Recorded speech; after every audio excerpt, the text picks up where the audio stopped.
Welcome to the review of Manchester United 1, Southampton 1. It was a rainy Old Trafford. It was another 1-1 performance, the third on the bounce. My first question is, out of these 1-1s, Middlesbrough, Burnley, Southampton, are we getting better or worse, Jordan? Worse. Worse. Why worse? I mean, it just showed it. There's so many problems. Good luck to the fucking manager who comes in at the end of the season, because we've got, 20-odd games to go. It's going to be an absolute struggle for the rest of the season. So many passengers, so many individual shockers throughout the entire team. Barely any options on the bench who's going to come out and give an actual good reaction, a bit of a kick up the arse, make a difference. There's nothing there. It's honestly one of the most frustrating things, because you know for a fact when you go into these games, they're going to make it difficult for themselves. They're going to cause their own problems. They're not going to take chances. How many offsides were there today? How many times was Harry Maguire took it into the corner and beaten so easily? There's twice that Armando Broja beat him twice. So simply. He's sticking legs out. He can't even recover. He's not got the pace to recover. He's not got the mind to get into the better positions to stop it. That's me just on Maguire. The rest of him...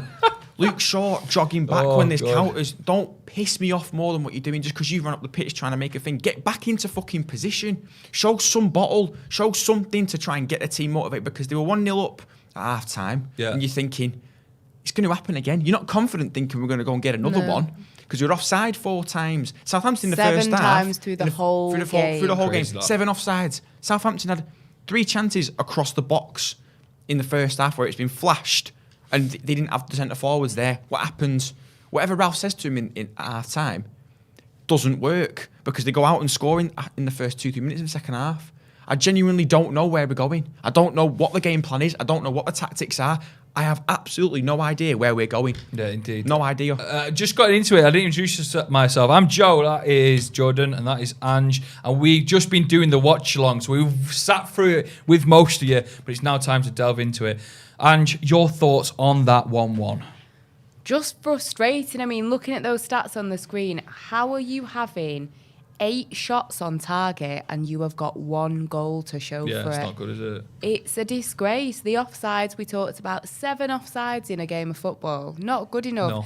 Even the way that they were arguing about that Ronaldo offside, we could all see they were all miles offside. I don't know if they all need an optician. I don't know what's going on.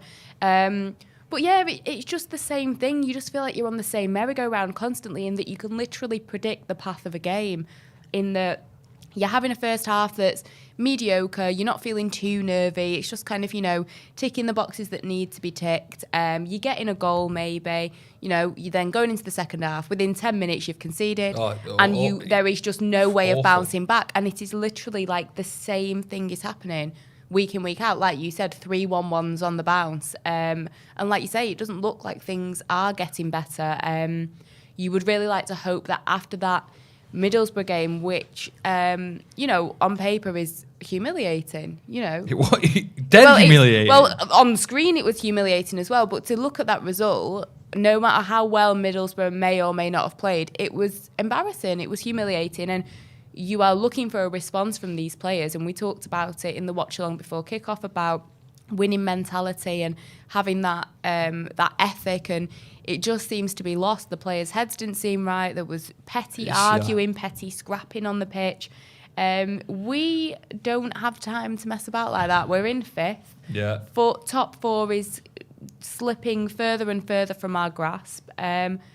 And it needs to be these types of games, and I said it on the watch-along, this is going to be one of those games we're going to look back at and think that was really a massive, we dropped the ball big time. And yeah, it's just as much the same. I've got some super chats to read out. Thank you very much. Get your comments in and we'll go through all of them. Super chats here, 3 to read out. Philip Owen said, that's it. Some slaps needed to be given out for me. Rangnick isn't getting the respect he should be because he's an interim. Get the permanent manager in now. Shaw and Maguire far behind again. again. I want to go from here. Big Dosser. He says, Gary Neville said that the group were a likeable bunch.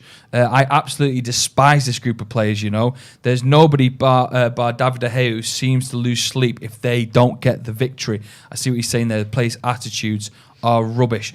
And here's another one. Abhinav, sorry if I've butchered your name there. Luke Shaw proving he isn't United quality. Rashford making too many low percentage decisions. Maguire just forgot all about it. These three are really, really bad. Maguire got a lot of stick before the game. He had one or two chances in the game. 1 or 2 chances to make things up, but I wouldn't say it was a redeeming stellar performance. Yeah. Jordan. No, Jordan. I mean, yeah, but I said it pretty much about Maguire. He shouldn't be anywhere near the starting 11, and it didn't take Burnley to prove that. It didn't take Middlesbrough to prove that. It didn't take any of the rest of the games this season to prove it. It didn't take any of the games last season to prove it. He's not a quality defender. You compare it to the international career that he has. He plays in a 3-back because he's simply not good enough to defend in a 2-back. Gareth Southgate knows that. Every England fan knows that, which is every fan of the Premier League who knows that. Yet we still play him in a 2. We still play him and believe that this man is going to be the guy who motivates a team to get scrappy 1-0 wins, the type of wins that Manchester City can go and get with all the players that they have. This guy is not a motivator. This guy is not a quality defender. This guy has no redeeming qualities to be a Manchester United captain. Ralph Rangnick's one ballsy move was to drop Aaron Wan-Bissaka straight away. He's only going to be in the position of power for the next 5 months or so before he goes up top and is an advisory, right? If he does anything now to sort of cement him with the respect that he wants, drop Maguire, strip him of the captaincy, because that man should not be anywhere near the first team. Victor Lindelof's probably sat on the bench thinking, what the fuck do I need to do to get into the team? Yeah, it must be. The captain, having the captain's armband has really, I think, made decisions more in line for Rangnick, but he needs to show some discipline soon. We had one change in this game, which was Ronaldo for Cavani.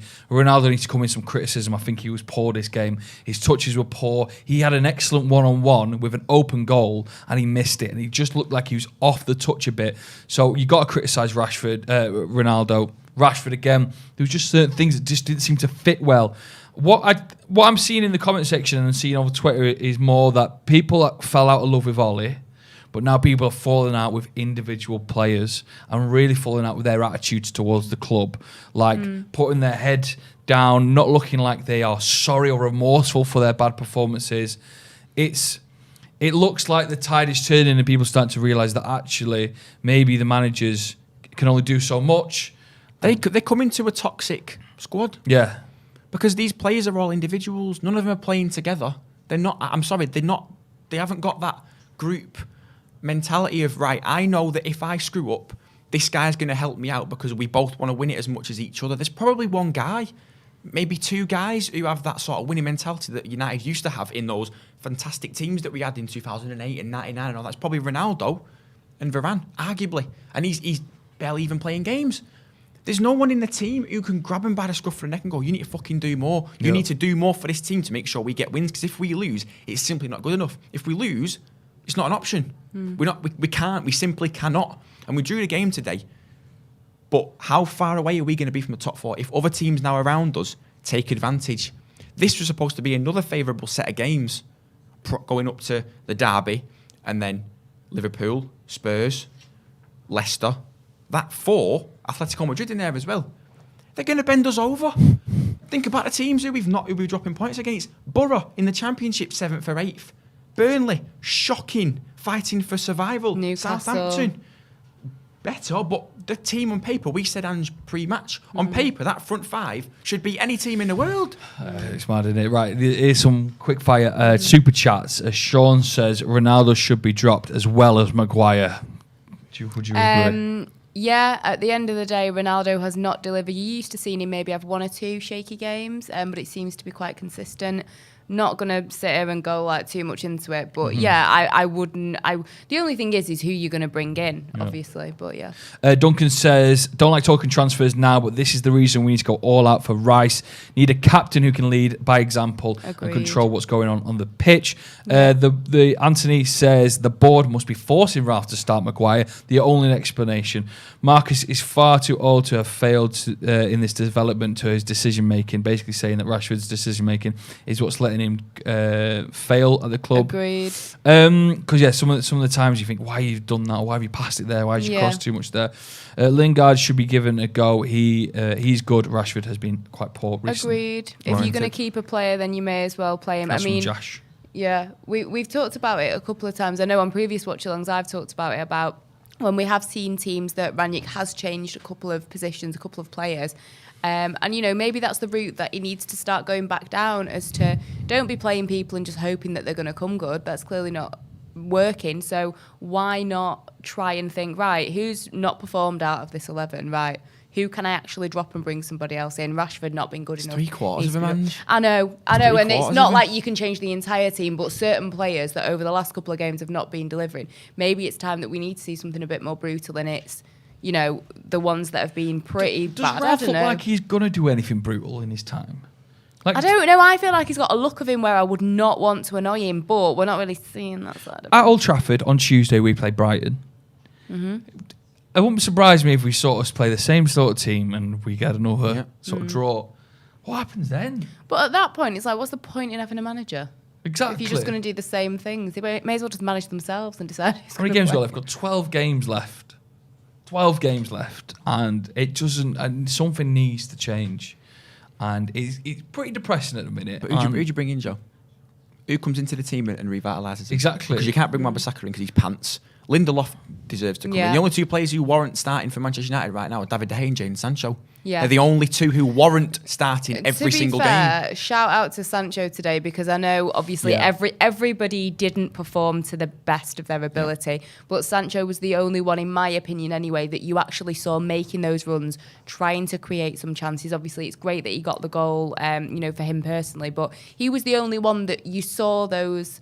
What you expect to see from Jadon Sancho, those runs, those sharp moves, and you're thinking, hang on a minute, there's something here, like there could be a chance here. That's how I was feeling the couple of times when he did that. And the worrying part is that he's the only one. Yeah, about that's the only encouraging thing I take away from it, is that, like we've said before, maybe we're starting to see a little bit, very late in the season, but we're starting to see a little bit more of Sancho. But definitely a pat on the back for him. It's the only one, really. Here's the rest of February for us. We've got Brighton on Tuesday, Leeds the week after on a Huge Sunday. game. The first of our Champions League round of 16 against Atletico Madrid away, which is terrifying. Big game, yeah. And United against Watford. That's another home game. Does anything change at then games for you, Jordan, or is it going to be a miserable February? I think we'll beat Leeds. I think we'll draw against Brighton. I think Atletico will spank us. And I think, who's the next one? Watford. I think we'll beat Watford. I feel like the Leeds game is a very good opportunity to kind of, like, that's the kind of game, because the amount of emotion that, I guess these players don't really care. These players they don't won't have a clue. But if you can get a result in a game like that, I think that is a big morale boost, even just for fans, because at the moment I do care how the players are feeling, but it's more like fans now and stuff like that you're looking at and you're feeling, like watching those people in the stands. It was sad, like watching it. And, if the hopeful side of me is thinking, that Leeds game would be a really good, like, point to try and make a little bit of a statement and do something. But it's like I said, if it would even happen. No player's going to know the emotion that Manchester United and Leeds have when they play each other. When you think back to your sort of 2004 to 2005, when there's transfers happening between the clubs, right? The emotion in that game has to be there. And you're telling me Harry Maguire... That's a game where you've got to bring it. Harry Maguire is going to motivate that team to perform well against a lacklustre Leeds team. I agree.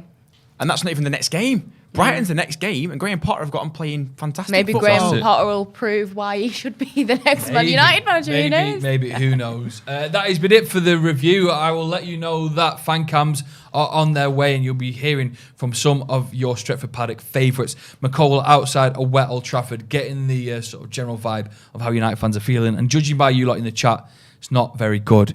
Thank you for spending the afternoon with me, Jordan, and Ange. We'll see you soon. Why did you say my name like that again? Again. The next watch along is Tuesday, and it's just a bit. I don't know what to say. Also, what we have to plug is right. We're trying to get to 700k before the end of the season. Subscribers, and if you're not subscribed already, this is the one good thing that could come from this season. We get to 700k, so please, we can all celebrate. Scroll down to that red button. Hit subscribe because it's free. It helps us out, help you out. You get some fantastic videos from us, lot. You do. Right, thank you very much, everyone. Enjoy the rest of your weekend if you can. This has been Man United 1, Stretford, I said Stretford Paddock 1, Southampton 1.